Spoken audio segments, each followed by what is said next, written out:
आज देश में, महाराष्ट्र में, धुले जिला में स्वतंत्र दिन की 80वीं सालगिरह बड़े उत्साह से यहाँ मनाई गई और उसी के उपलक्ष्य में विकास के बहुत सारे काम हम लोग उसको लोकार्पित कर रहे।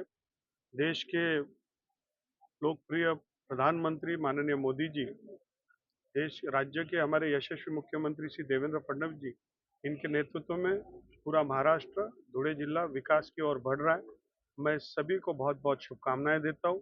ये देश हमारा है, तुम्हारा है, अपने सबका है और देश में विकास को न रोकते हुए, विकास को बाधा न बनते हुए हम सब मिलके ये देश की उन्नति और प्रगति के लिए सब मिलके काम करें।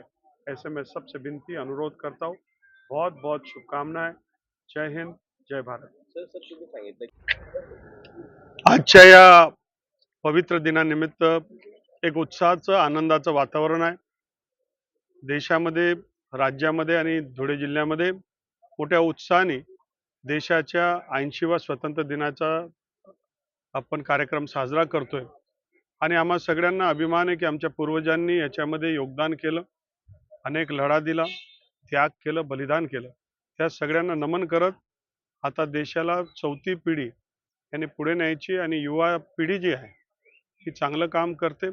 देश हितासाठी सगळ्यांनी मिळून करणं गरजेचं आहे।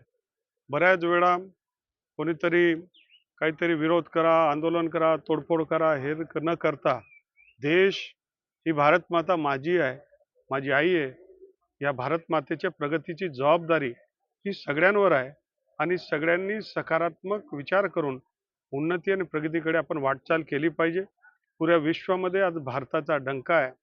भारताकडे मोठ्या आशेने अनेक देश हे बघत आहेत आणि नरेंद्र मोदी साहेब, राज्य आपलं देवेंद्र फडणवीस साहेब यांच्या नेतृत्वामध्ये वेगाने प्रगती करतोय। त्या प्रगतीच्या साथीदार बना, प्रगती मिळून करूया, कोणी अडथळे करू नका। सगळे मिळून 140 कोटी देशाचे, हे सर्व देशाचे नागरिक, भारत मातेचे सुपुत्र आपण मिळून आपल्या देशाच्या उन्नती प्रगतीसाठी राहूया।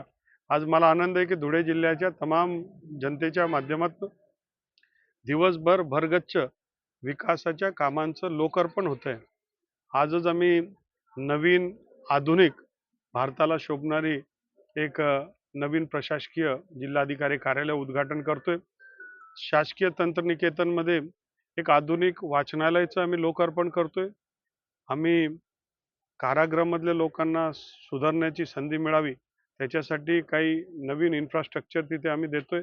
त्याचबरोबर धुळे महानगरपालिकेच्या माध्यमातून मध्यवर्ती नियंत्रण कक्ष असेल, ऑनलाईन सेवा असेल, सगळ्या गोष्टी डिजिटल इंडियाला घेऊन आम्ही पुढे चाललोय।